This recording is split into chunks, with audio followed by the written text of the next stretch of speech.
You deserve the fullness that life has to offer, so why not make the small moments more special, delicious, and enchanting? Life Reimagined is where self-love comes first. Let's indulge in the simple pleasures, dig deeper into what we deserve, and make our spaces just a little more beautiful along the way.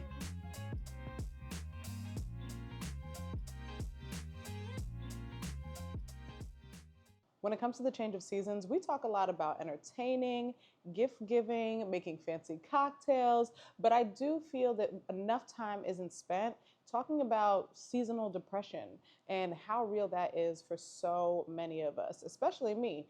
I go through seasonal depression every single year, and as I gear up for motherhood, I'm thinking a lot about how I'm going to allow this new season in both ways to affect my mood and just how I feel overall. And as I was thinking about this, I was like, why don't I put together a video for Life Reimagined about ways to combat seasonal depression and the fact that we don't have to let it take over. And sometimes seasonal depression, we have more power over it than it does us, even though it does sometimes seem extremely overwhelming, especially when it gets dark at 4 o'clock. It's cold, no one wants to go anywhere, so you're feeling really lonely, all of the above. But this is something that we can get through, and we can somehow make this holiday season the best one we've ever had. I love how I'm having a conversation about seasonal depression and I am like sweating bullets right now. I had the blinds open before and the sun was like beaming into the living room, so I had to like kick the AC up all the way to really cool down our house. And the funny thing is, it is actually very cold outside, but because of where our house is, it feels like it's like directly under the sun. So it's always 10 times hotter inside than it is outside. Anyways, I digress. So if you're not familiar, seasonal depression or seasonal affective disorder, which can also be called SAD, is when the change of seasons brings on depression, anxiety, loneliness, all of the negative, sad, gloomy, emo type feelings that we get when it starts to get dark and cold and dreary outside. So first, I want you to go into this knowing that you are not alone. You're not the only person who's feeling sad right now or apprehensive about the change of seasons or not really looking forward to it. A lot of people go through seasonal depression and they experience it in so many different ways. Maybe they're secluding themselves a little bit more. Maybe they're not as motivated at work. Maybe they're getting more cranky and angry and not as happy anymore.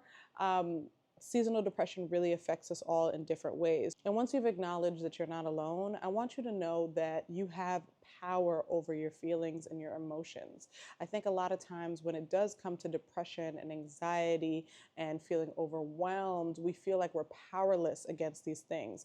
We feel like these emotions are just going to take over and they're in the driver's seat and we are just along for the ride, unfortunately. But we have the power within us to control the narrative, counter negative thoughts. That starts with positive self-talk. Whenever anyone asks me about my particular self-love journey, my growth journey, my personal development journey, I talk a lot about affirmations and countering negative thoughts. I am someone who is constantly in their head, overanalyzing everything, always, thinking about the worst case scenario and really just introspective on a regular basis. And sometimes, not sometimes, but a lot of the times in the past, I had this really negative inner critic. If something didn't go my way, I would be like, well, it's because you didn't deserve it. And if I, somehow was struggling through something, oh, well, this is just how my life is. It's always going to be this hard. Or I'm thinking about all the ways in which a situation can go wrong before I even get into it, before I even step into the ring. And this is no way to live. And I think that during the winter months, this gets heightened a lot. And because of the fact that we're not around as many people, the sun isn't beaming, we're not out and about, we don't have 20 different things on our agenda, we do succumb to these negative thoughts and emotions. So it's really important that we practice talking back to ourselves. You can do it in your head or you can do it out loud, whatever feels better for you. If a negative thought comes up telling you that you deserve to be hurt, counter it and be like, I actually don't deserve to be hurt. Deserve to be treated with care, tender love and care the same way that I treat everyone else with tender love and care. I think we underestimate the impact that we have on ourselves and sometimes blame everybody on the outside. So and so did this to me, somebody did this to me, people are never kind to me.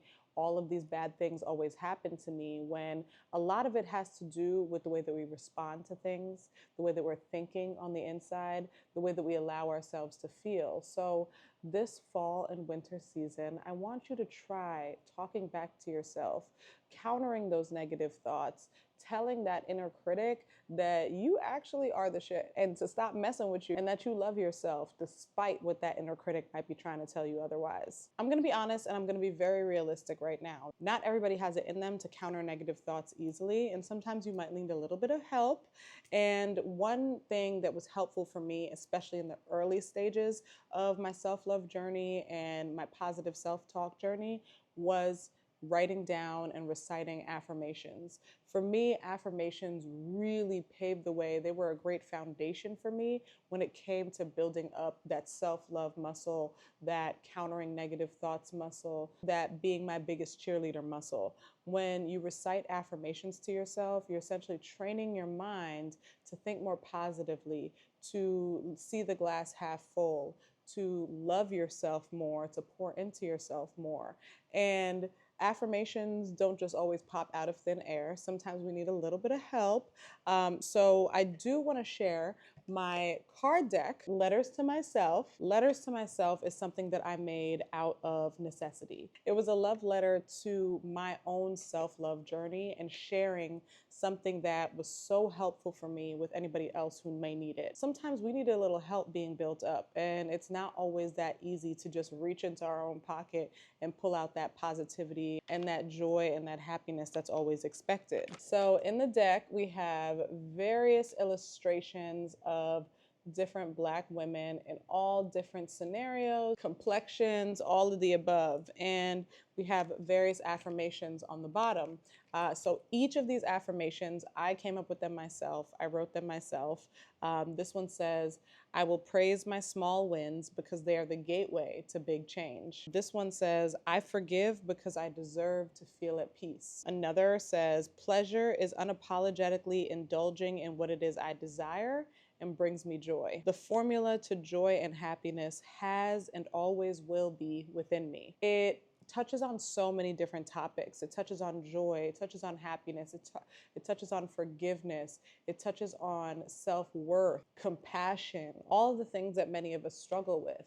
And I think leading up to this fall winter season, having an affirmation deck like this one is going to be really helpful, because you wake up in the morning, you pull a card out, you recite that affirmation, maybe you take that card with you, you put it in your purse, look at it throughout the day, or you put it up on your mirror in the bathroom, up next to your desk, wherever it may be, so that you can remind yourself throughout the day, despite how dark and cold and dreary and sad it is, that you are loved. And you're not just loved by anyone, but you're loved by the most important person in your life, yourself. That is what I mean when I say that you have so much more power within you. A lot of times we're looking for external love and validation, when what we really need is to love and validate ourselves in a way that surpasses anything that anyone else on the outside could do or say to us to make us feel some type of way. And with seasonal depression, it's basically all outside factors.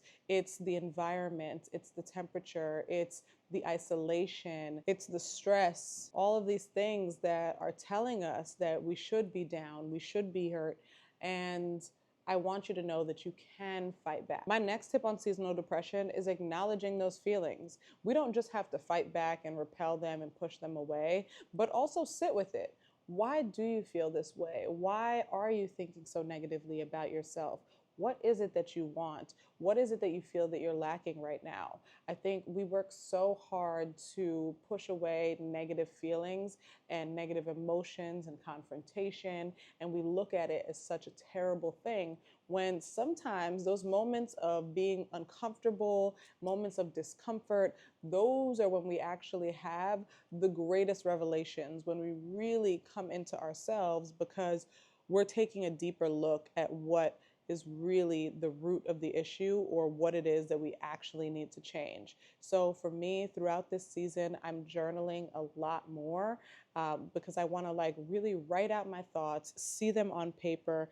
And as I'm doing so, I'm making sense of it all. I'm figuring it out along the way. So I suggest journaling during this time, meditation, deep breathing, just taking a moment for yourself each day. And in stressful situations, stepping away, taking a deep breath in, a deep breath out, another deep breath in, another deep breath out, and just giving yourself that grace and that space to try to figure out what it is that you need in that moment and how exactly you're going to get it. The last thing I want to leave you with when it comes to combating seasonal depression is making your space a more joyous place. We spend so much more time at home during these fall, winter months. And because of that, where we are has a huge impact on how we feel and what our outlook is throughout the day. Whether you have a small corner apartment with no view, or if you're somewhere with a lot of windows and an outdoor space, there are ways to make your space uplift you in general. So maybe that means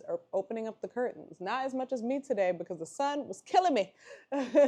But maybe it's opening up the curtains every single morning and letting that light in. Maybe it's investing in a sunrise alarm clock. That's something that I have and I absolutely love. Hate waking up to a dark and gloomy day. So for me, a sunrise alarm clock is really helpful because it brings that light into the room. It brings that warmth into the room. I also have like a sound that goes with it. So it's like a nice, just like, and so it like eases me out of my sleep instead of like that jarring alarm that comes from like the iPhone or other alarm clocks. Maybe it's about getting yourself a weighted blanket so that you feel nice and cozy and you get that hug that you want and that you're yearning for. Maybe it's inviting really beautiful aromas and smells into your home. So going somewhere like a Home Goods or a Home Sense, TJ Maxx, Marshalls, and getting yourself a really inexpensive but yummy and delicious smelling candle and lighting that every evening so that you know, okay, the day is over, we're starting fresh, we're bringing in new energy, new vibes into the room. Maybe it's making yourself a nice out-of-the-box meal every so often. Not all of us love to cook, but maybe it's finding a unique recipe that is going to make you feel good and feel warm. Personally, I love soup. I can eat soup year round, but it is more socially acceptable to have soup in the fall, winter months. And there are so many amazing soup recipes that can just warm your heart and just make you feel good. What I'm trying to get at here is that your space doesn't have to also be filled with doom and gloom. There are little ways in which you can make it more joyous, more inviting, and help you to just get through everything. Also, don't shy away from having people over. I know sometimes it's hard inviting guests over, especially if you don't have a ton of amazing decor or you don't feel like you're the best host or whatever it may be. But sometimes it's just about having your friends over, turning on some Netflix or Hulu or Prime Video, whatever it is, and watching a movie. Maybe it's just having some popcorn, ordering some pizza, making it really simple. I think just having that company also is going to make your home space feel a lot better and make you not feel as isolated. Seasonal depression will not get the best of you this year. Actually, repeat after me. This is an affirmation. Seasonal depression will not get the best of me this year. I have power over the seasonal depression. I'll give myself permission to find joy in the small things this fall and winter. I want you to think about those and recite them as many times as you need to. Write them down. Look into getting my affirmation card deck, letters to myself, to give you that boost and help you throughout your day. Life is what you make it, so why not make it more beautiful? And that goes for seasonal depression as well. Thank you so much for watching this week's episode of Life Reimagined. I hope you walked away with some gems and that you're feeling a little bit more inspired to pour into yourself this fall and winter season, because it is a beautiful time and you deserve to feel happy and content and joy during this time. So go out there and take it. Allow yourself to feel that because you deserve it. Thank you again for watching. I'll see you next Saturday.